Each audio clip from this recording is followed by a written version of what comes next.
Yanga Bara Nyalara was once one of the most feared names in Cape Town's criminal underworld.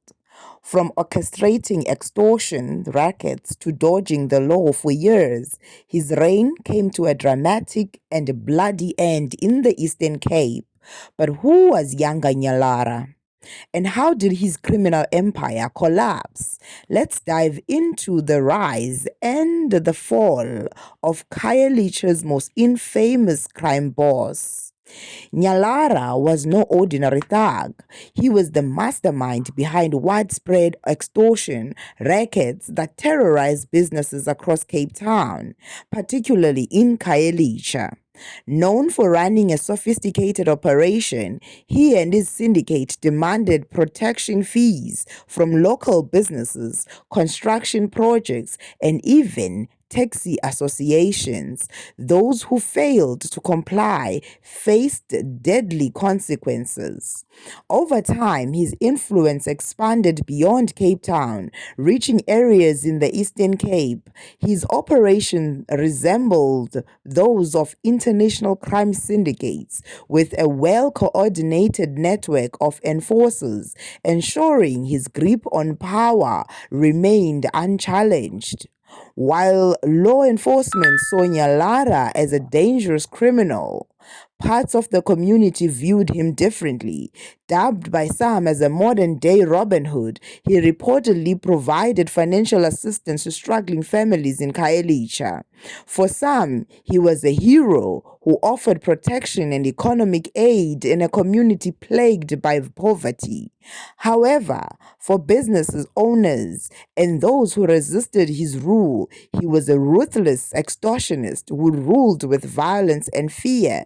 For years, authorities struggled to capture Nyalara. His ability to evade arrest, thanks to his extensive network and deep pockets, frustrated law enforcement. However, the breakthrough came when intelligence units tracked his movements outside of Cape Town.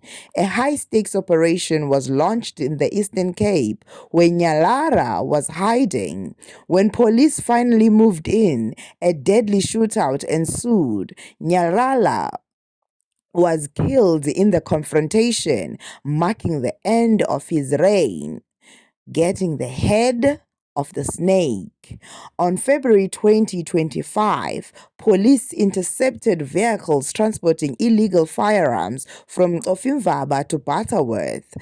Officers attempted to stop the vehicles, but the suspects sped off, leading to a high-speed chase. The situation escalated when Nyalara and his security guards opened fire on police, prompting a deadly gun battle. 7 suspects, including Nyalara, were killed. Several high-caliber firearms were recovered at the scene, reinforcing suspicions that he was still actively involved in organized crime despite his previous arrests. News of Nyalara's death has divided opinions. Some residents of Khayelitsha mourn his loss, claiming he provided for the community when the government failed them. Others, particularly those who suffered under his extortion empire, have welcomed his demise, believing justice has finally been served. Law enforcement officials have hailed the operation as a major victory in the fight against organized crime. However, experts warn that without addressing the root causes of crime, another figure could rise to take Nyalara's place. With Nyalara gone, the future remains uncertain. Will his syndicate crumble, or will a new leader emerge to continue his criminal activities? And how will the community recover from years of extortion and violence? One thing is clear: Yanga Bara Nyalara's legacy, whether as a feared extortion or so-called protector of the people, will not be forgotten anytime soon. What do you think about Yanga Nyalara's rise and fall?